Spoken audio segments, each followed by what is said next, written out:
Millet Marvels, changing the way world eats by Tenali Double Horse.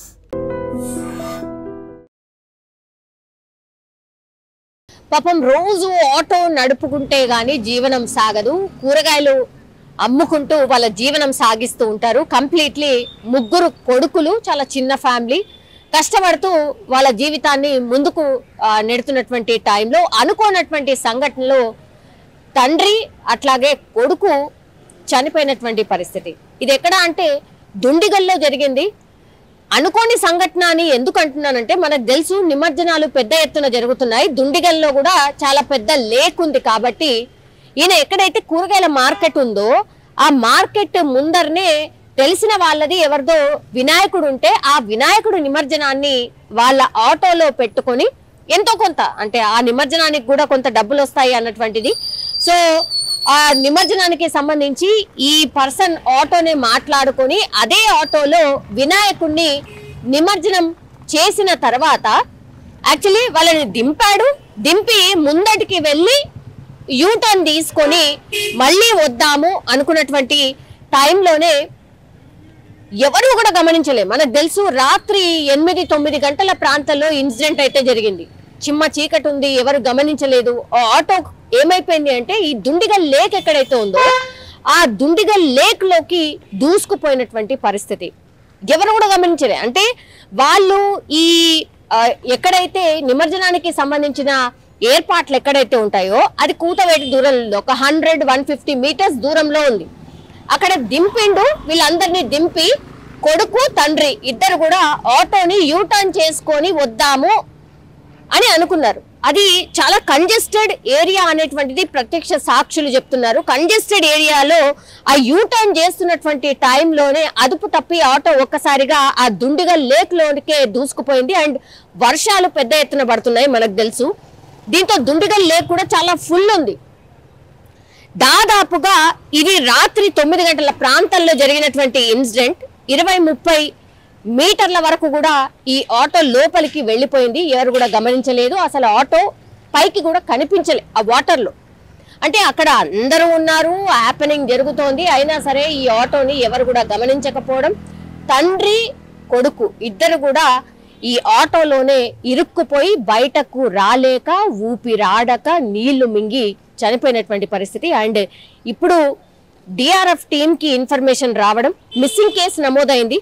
Missing case నమోదవడంతో ఈయన ఎక్కడికి వెళ్ళాడు ఏంటి అని ఫ్యామిలీని ఎంక్వైరీ చేసినప్పుడు ఇలా ఈ దుండిగల్ లేక్ దగ్గర ఈ నిమజ్జనాని కోసమని ఈ ఆటోలోనే వెళ్ళారు. మరి అక్కడి నుంచి మళ్ళీ తిరిగి రాలేదు, ఏమైంది ఏంటి అన్నప్పుడు పోలీసులు అట్లాగే డిఆర్ఎఫ్ టీం అక్కడికి చేరుకొని సర్చ్ ఆపరేషన్ స్టార్ట్ చేశారు. అక్కడ క్లూ ఏం దొరికింది అంటే, ఈ ఆటో ఎక్కడైతే టర్న్ తీసుకుందో, ఎక్కడైతే ఈ ఇన్సిడెంట్ జరిగిందో, అంటే ఆటో టర్న్ తీసుకునేటువంటి టైంలో ఒక పెద్ద రాయికి తాకి ఆ తర్వాత ఆ లేక్ లోకి వెళ్ళిపోయింది. ఆ లేక్ కూడా కట్ట లాంటిది ఏమీ లేదు, సరి సమానంగా ఉంది. అంటే రోడ్డుకి అట్లాగే ఆ వాటర్ కి సరి సమానంగా ఉంది. అదే ఇప్పుడు వాళ్ళ పాలిట ఏమనుకోవచ్చు, మృత్యుగా మారింది అనుకోవచ్చు.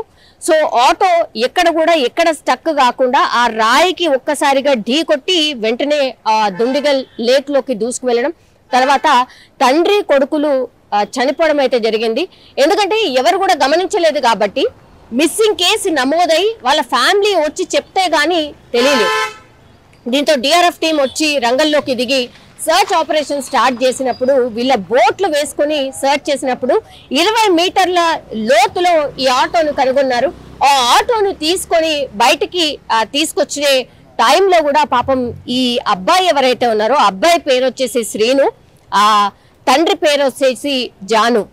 సో ఆ కొడుకు అండ్ తండ్రి చేతులు చాలా గట్టిగా ఇట్లా పట్టుకొని ఇద్దరు కూడా ప్రాణాలు వదిలినట్టుగా అక్కడ ఉన్నటువంటి ప్రత్యక్ష సాక్షులు చెప్తున్నారు. అట్లాగే డిఆర్ఎఫ్ టీం కూడా వాళ్ళిద్దరిని తీసేటప్పుడు కూడా వాళ్ళిద్దరు కూడా చేయిలు చాలా గట్టిగా పట్టుకొని ఉన్నట్టుగా చెప్తూ ఉన్నారు. సో అత్యంత విషాదకరమైనటువంటి ఘటన అనుకోవచ్చు. ఎందుకంటే ఎవరు కూడా అనుకోరు, ఎవరు కూడా పాపం గమనించలే. ఆ ఆటో అందులో దుండిగల్ లేక్ లో పడిపోతున్నప్పుడు కూడా ఎవరు గమనించకపోవడం కూడా ఈ మృత్యుకి వన్ ఆఫ్ ది రీజన్ అని కూడా చెప్పొచ్చు. పాపం ముగ్గురు కూడా అబ్బాయిలే. ఇప్పుడు ఈ 7 ఏళ్ల అబ్బాయి ఎవరైతే ఉన్నారో ఆయన చిన్న అబ్బాయి. సో వాళ్ళు కష్టపడుతూ వాళ్ళ జీవనాన్ని సాగిస్తున్నటువంటి టైంలో అనుకోనటువంటి ఘటన, అత్యంత విషాదకరమైనటువంటి ఘటన అనుకోవచ్చు. అట్లాగే పాపం నిమజ్జనం చేస్తూ చనిపోవడం అనేటువంటిది కూడా వాళ్ళ ఫ్యామిలీలో అత్యంత విషాదకరంగా మారినటువంటి పరిస్థితి. ఇంకోటి ఏంటంటే ప్లీజ్ కొంత జాగ్రత్తగా ఉండండి. ఎందుకంటే ఈ మధ్య కాలంలో ఈ కరెంటు వైర్స్ తగిలి చనిపోవడం కావచ్చు, లేదంటే ఇగో ఇట్లా లేట్ల దగ్గర వెళ్ళేటప్పుడు చాలా జాగ్రత్తగా ఉండాల్సిందే. ఇట్లా చాలా వాటికి కూడా కట్టలు ఉండవు. చిన్నపిల్లలు కూడా చాలా ఉత్సాహంతో ఈ వినాయకుడి నిమజ్జనాన్ని చూడడానికి పెద్ద ఎత్తున వస్తూ ఉంటారు.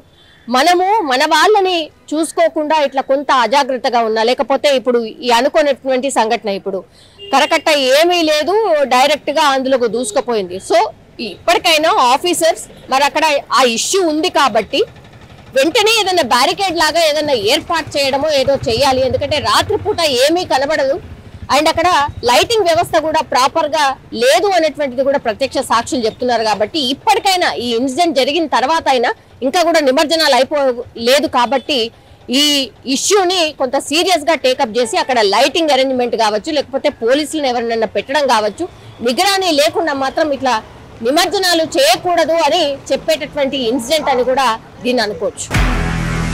నిజంగా ప్రస్తుతం ఉన్నటువంటి సమాజం దేనికి ప్రయారిటీ ఇస్తుంది? ఆర్థిక సంబంధాల చుట్టూ మాత్రమే తిరుగుతుంది. మళ్ళీ ఎన్నికలంగానే చాలా విరక్తి కలుగుతాం. మంచి అనిపిస్తుంది కదా, లేడీస్ కూడా ఛాలెంజింగ్ జాబ్స్ చేసినప్పుడు చాలా బాగుంటది. ట్రాఫిక్ అసిస్టెంట్స్ గా నియమించిన ట్రాన్స్జెండర్స్ అందరితో సాల్యూట్ చేయించుకుంటున్నారు. ఫుడ్ డెలివరీ ఇవ్వటానికి వెళ్ళినటువంటి డెలివరీ బాయ్ అనిల్ పై కళ్ళ ముందు